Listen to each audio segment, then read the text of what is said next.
Hello दोस्तों, भाई बजाज ने पल्सर N250 को नए अपडेट्स के साथ में लॉन्च किया है। अब टोटल अपडेट्स जो हैं वो 5 पॉइंट के अंदर मैं आपको बताने वाला हूं। कंपनी ने यहाँ पर क्या कुछ 5 बड़े चेंजेस किए हैं जिसकी वजह से पल्सर N250 को कंसीडर करना चाहिए। अगर आप इस सेगमेंट में एक बाइक लेने का प्लान करते हो तो मुझे ऐसा लगता है कि आपको एक बार इसकी टेस्ट राइड जरूर देखनी चाहिए। तो ऐसा क्या कुछ बदला गया है, पॉइंट नंबर 1 से शुरू करते हैं। तो पॉइंट नंबर 1 है इस मोटरसाइकिल का सस्पेंशन सेटअप।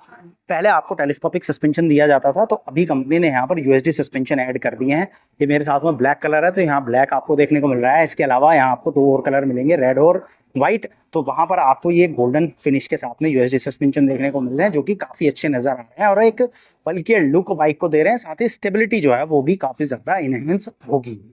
तो फर्स्ट अपडेट तो था सस्पेंशन, लेकिन सेकंड अपडेट की बात करें तो वो ऐसा अपडेट है जो कि अभी तक पूरे पल्सर सीरीज में आपने किसी और बाइक में नहीं देखा होगा। तो N250 के साथ में ये एक स्टार्टिंग है और हो सकता है कि ये हमें जल्दी NS200 और दूसरी बाइक्स में भी देखने को मिले। तो वो है राइडिंग मोड्स। N250 में 3 राइड मोड कंपनी ने ऑफर किए हैं। पहला राइड मोड है रोड, दूसरा है रेन और तीसरा है ऑफ रोड। ज़्यादातर एडवेंचर बाइक्स में हमने या स्क्रैम्बलर बाइक्स में हमने इस तरह के राइड मोड्स वगैरह देखे हैं। हालांकि ऐसा नहीं है कि सिर्फ इनमें ही आते हैं, टीवीएस भी अपनी अपाचे सीरीज में देता है। तो उसी के हिसाब से देखें या कंपटीशन के हिसाब से देखें तो N250 के अंदर भी ये राइड मोड जो है वो कंपनी ने ऑफर किए हैं। और ये फर्स्ट इन सेगमेंट तो नहीं है, लेकिन फर्स्ट इन पल्सर सीरीज जरूर है। और N250 में इन राइडिंग मोड्स के साथ साथ ट्रैक्शन कंट्रोल सिस्टम भी ऑफर किया गया है। अब ट्रैक्शन कंट्रोल सिस्टम जो है वो रोड और रेन में तो काम करेगा, लेकिन जब आप ऑफ रोड मोड लगाएंगे तो ट्रैक्शन कंट्रोल सिस्टम जो है वो ऑटोमेटिकली बंद हो जाएगा। तो वहां पर क्योंकि ट्रैक्शन की जरूरत आपको नहीं है, तो वहां पर आपको ट्रैक्शन कंट्रोल भी बंद मिलेगा और ऑफ रोड मोड में एबीएस की परफॉर्मेंस भी जो है वो चेंज हो जाएगी। तो ये मेजर चेंज आपको इस बाइक के साथ में देखने को मिलेगा। थर्ड अपडेट है इसके ब्रेक्स और टायर्स। तो ये एक साथ ही बता रहा हूँ आपको। ब्रेक्स में क्या कंपनी ने चेंज किया है कि पेडल डिस्क अब दे दिए हैं। डिस्क का साइज सेम ही है, फ्रंट में 300 mm है, रेयर में 230 mm है। तो डिस्क साइज सेम है, लेकिन अब पेडल डिस्क आ चुके हैं। और इसी के साथ साथ व्हील्स को भी चेंज किया गया है। 17 इंच के अलॉय व्हील्स आपको इस बाइक में मिलते हैं, जहां पर फ्रंट में अब आपको 110 सेक्शन का टायर मिलेगा और रियर में अब आपको 140 सेक्शन का टायर मिलेगा, जो कि पहले आपको 10 mm कम मिलते थे। तो 10-10 mm जो है इनकी चौड़ाई बढ़ा दी है कंपनी ने।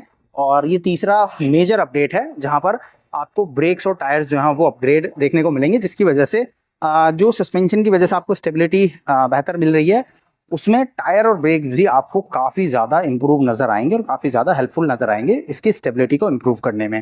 तो ये मेजर अपडेट आपको देखने को मिलेगा तीसरा। चौथा अपडेट क्या है? चौथा अपडेट है भाई इसका मीटर कंसोल।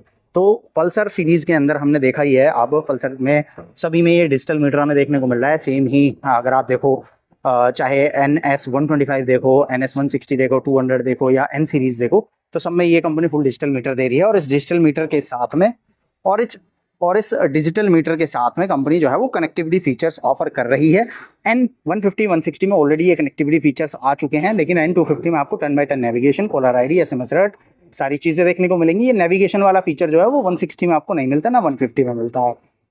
तो ये N250 में आपको मिलेगा। हालांकि NS160 में आपको नेविगेशन मिलता है। और ये बहुत ज़्यादा कन्फ्यूजन हो जाता है यार, इन्होंने पल्सर लाइनअप में इतनी सारी बाइक्स निकाली हुई हैं, तो कन्फ्यूजन तो ये खुद ही क्रिएट करते हैं। इसके अलावा इस मीटर कंसोल के साथ में ही आप राइडिंग मोड, ट्रैक्शन कंट्रोल वगैरह सारी चीज़ें जो है वो एक्सेस कर सकते हैं।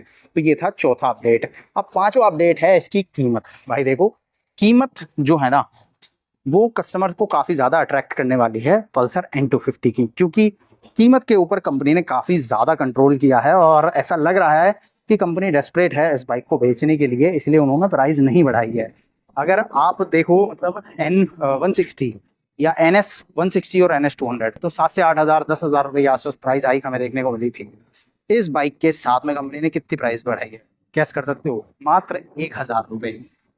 1,50,000 रुपये के आसपास एक शोरूम पहले मिलती थी और 1,51,000 रुपये की एक शोरूम अब आपको देखने को मिलने वाली है।